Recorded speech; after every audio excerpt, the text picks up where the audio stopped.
created the heaven and the earth. And what startled me about this all happened by accident.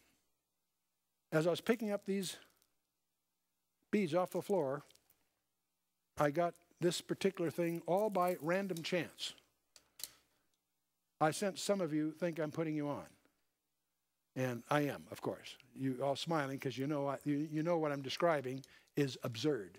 You haven't done the math, but you know that my attempt to sell you that this little string of events occurred by random chance is ridiculous.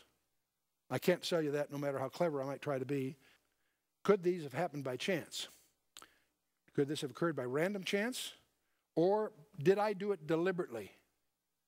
Frankly, as a radio ham, it took me about 10 minutes to do that. But I think the illustration is very, very useful because there are 347 beads.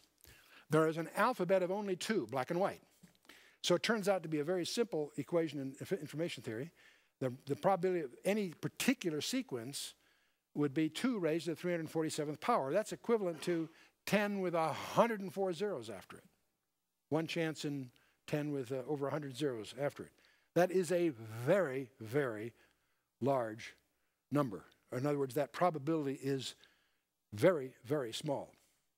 In physics, there's often the need, when you have what's called an asymptotic variable, a variable that approaches but never reaches some other variable, they call it asymptotic. There's a point at which, even though you know it goes on forever not touching, there's a point at which you need to cut it off for various operations. And so they have adopted what's called Borel's law.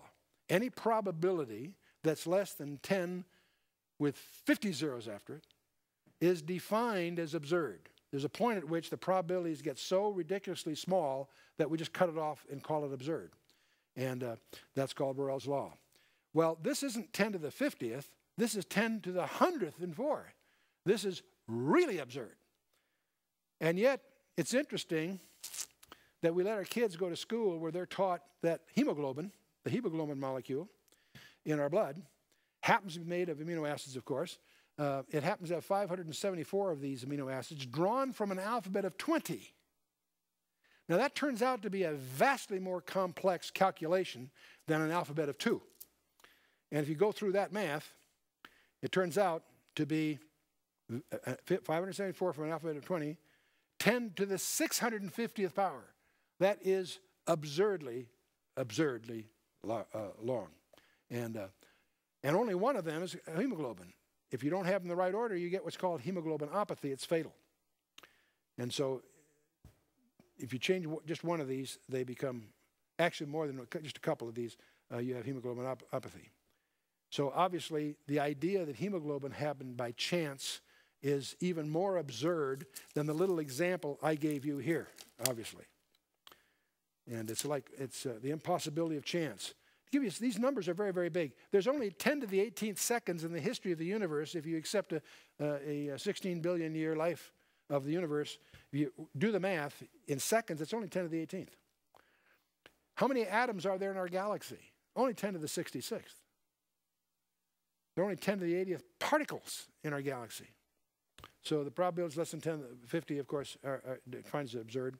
So the specificity of hemoglobin goes far beyond any conceptual possibility of it happening by some random process. A random process can't even produce symmetry, let alone design.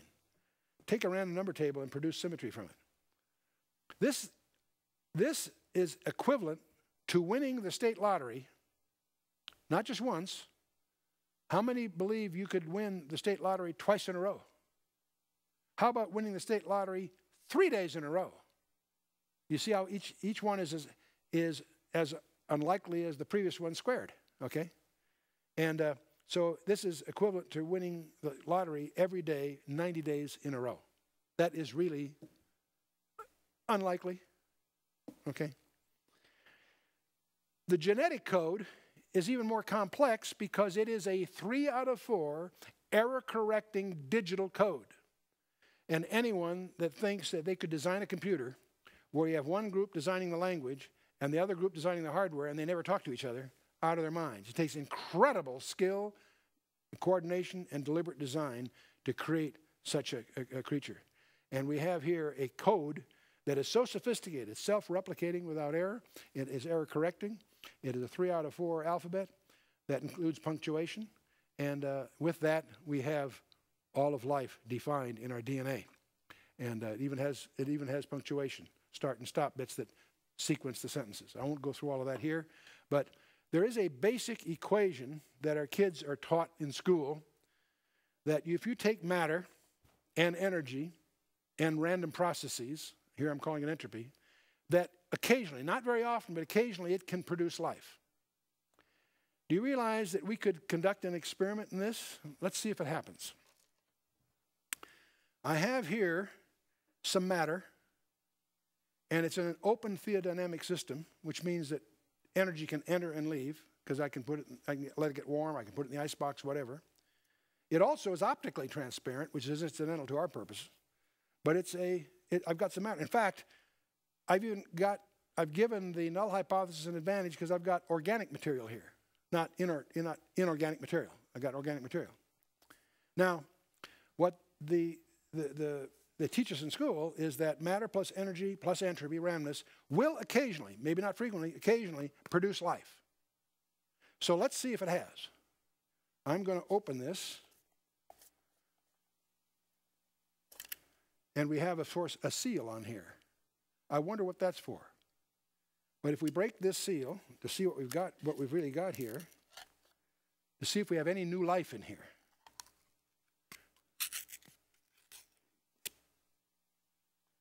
There's no new life, and aren't you glad? See, the only way there can be new life, there has to be a spore of some kind, some information added.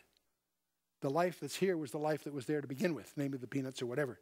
The point is, we conduct over 1 billion experiments a year and have done it for more than 100 years and have never produced new life under these conditions because we go to great trouble to make sure. The entire food industry depends on the fact that this equation is incorrect. Matter plus energy plus entropy does not produce life. Matter plus energy plus information produces new life. To have new life, I've got to add some information. I can do that in the form of a germ, a spore, or something like that, is the way the information might get in there. But it takes some and what's interesting is the entire food industry depends on the fact that biogenesis is impossible. If it was possible, the food industry would be in jeopardy. And it's not from that cause. And that's how they insure themselves with a seal. I mention this silly little example because every time you open now a jar of baby food or a jar of peanut butter, I want you to remember that biogenesis, as taught in the schools, is a fraud. When I for 30 years in corporate boardrooms, I served as a director of a dozen different public companies, chairman and CEO of 6 of those. But over that 30 years, we were subject to laws by the Securities Exchange Commission which would punish us severely for making a misstatement in any of our investment S1, various documents that we give to our investors. If the same laws that applied to us in the corporate world applied to the publishers of school textbooks, most of them would be in jail because they are littered with deliberate, knowing frauds. The basic question, which came first, the DNA or the proteins? It takes protein to make DNA. The DNA are made up of robots that make the proteins, and the proteins become the robots, 200,000 different kinds, that make up the city that we call a cell. They both had to be created at the same time to a consistent system architecture that implies design in spades. Thoughts, language, are not physical, they're conceptual. The death of Darwinism. Darwinians cannot explain the origin of life because they cannot explain the origin of information. It's information that's required to have life. Let's get back to linear time here again. We started talking about the time domain. I want to get back to this because it's very useful to each of us. The teacher went to the blackboard and drew a line from left to right, very typically. At the left end was the beginning of something, the birth of a famous person or the founding of an empire. And the right end of that line might be the end of that person or that empire. How many of you made timelines in school? We all have, sure.